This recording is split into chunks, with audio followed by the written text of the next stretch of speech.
नमस्कार. जागतिक व्याघ्र दिन विशेषमध्ये आपलं स्वागत. गोष्ट एका ठाण्या वाघाची.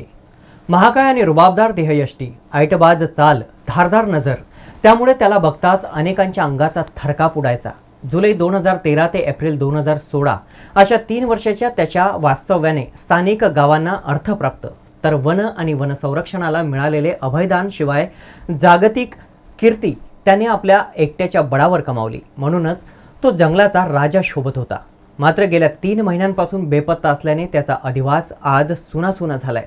अशातच जागतिक व्याघ्र दिन अवतरल्याने त्याच्याशिवाय व्याघ्र दिन साजरा करताना वन विभाग आणि वन्यजीव प्रेमींमध्ये जबर खंत आहे. अशाच एका बेपत्ता पण रुबाबदार जंगलाच्या राजाची ही गोष्ट चाहत्यांसाठी एक आठवण.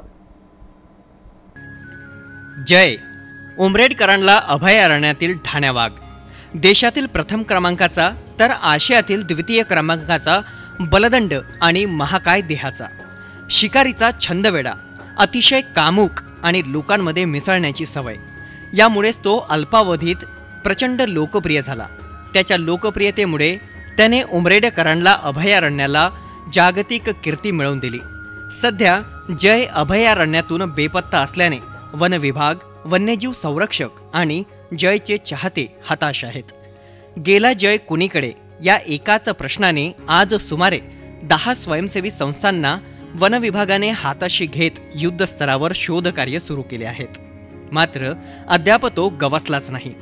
जुलै 2013 मध्ये जय नागझिऱ्यातून करांडला अभयारण्यात आला. त्यापूर्वी तो नागझिऱ्यात वास्तव्यास होता. जयची कौटुंबिक स्थिती पाहता जय आणि वीरू हे दोघे भाऊ एकाच वेळी माई नामक वाघिणीच्या पोटी जन्माला आले. डेंडू नामक वाघाचे हे दोन्ही छावे. सध्या डेंडू सुद्धा बेपत्ता आहे, तर माईचा मृत्यू झालाय. वीरू अतिशय लाजरा असल्याने त्याला भटकंतीची विशेष आवड नव्हतीच. नागझिऱ्यातील वास्तव्यातच वीरू सुद्धा बेपत्ता झाला असून अनेक दिवसांपासून वन विभाग त्याचाही शोध घेत आहे. जय मात्र अत्यंत धाडसी आणि शिकारी होता. भटकंती हाही त्याचा एक छंदच. त्यामुळे त्याचा फिरण्याचा आवाकाही मोठा होताच. पेंच, नागझिरा, करांडला, पवनी, नागभीड आणि ब्रह्मपुरी अशा एक ना अनेक ठिकाणी त्याची भटकंती असायची. जयची ओळख सांगणाऱ्या अनेक गोष्टी त्याच्या अंगी असल्या तरी एक वेगळी ओळख पर्यटकांसाठी होती. जय लहान असताना त्याच्या नाकाला मुंगसाने चावा घेतल्याने त्याच्या नाकावर कायमचा एक काळा डाग पडला होता. हीच ओळख जयची पर्यटकांसाठी, वन्यजीव संरक्षकांसाठी आणि वन विभागासाठी कायमची ठरली. 18 एप्रिल 2016 पासून जय करांडल्यातून बेपत्ता आहे. 2013 ते 2016 या 3 वर्षाच्या त्याच्या वास्तव्याने करांडला अभयारण्याला जागतिक कीर्ती प्राप्त झाली. शिवाय स्थानिक गावांना भरभराटी साधता आली, तर स्थानिक तरुणांना रोजगाराची संधीही उपलब्ध झाली. देशविदेशातील पर्यटक हमखास करांडल्याला पोहोचले.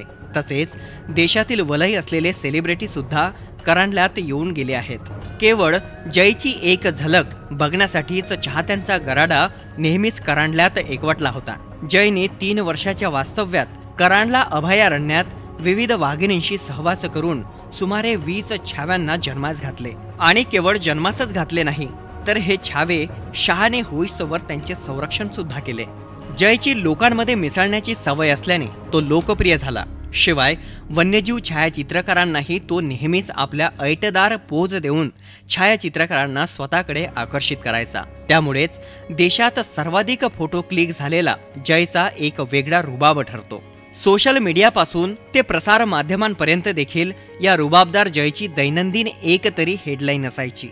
आजही त्याच्या नावाच्या हेडलाईन्स दैनंदिन प्रकाशित होत आहेत. मात्र या हेडलाईन्सचे आज विषय बदललेले आहेत. गेल्या 3 महिन्यांपासून जय अचानक बेपत्ता असल्याने जयचे काय झाले या प्रश्नाचे उत्तर अद्याप वन विभागाला सापडले नाही. केवळ अंदाज व्यक्त केल्या जात आहेत. त्यामुळे जयची माहिती देखील गुलदस्त्यात आहे. जयचा मृत्यू झाला, त्याला मारले, तो अभयारण्य सोडून गेला की जयचा घात झाला, असे एक ना अनेक प्रश्न निरुत्तरित आहेत.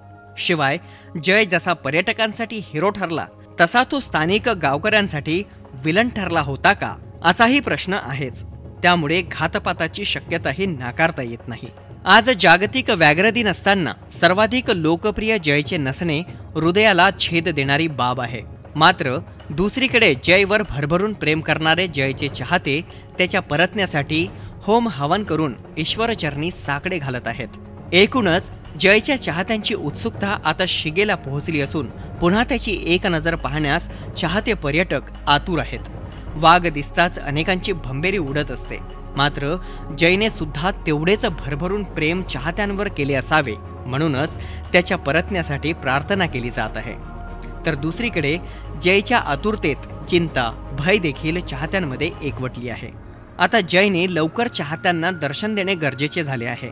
अन्यथा गेला जय कुणीकडे या प्रश्नातच पर्यटक करांडल्यापासून फारकत घ्यायलाही मागे पुढे पाहणार नाहीत. व्याघ्र दिन विशेष report Nitin Shegaonkar, NBC news, Nagpur.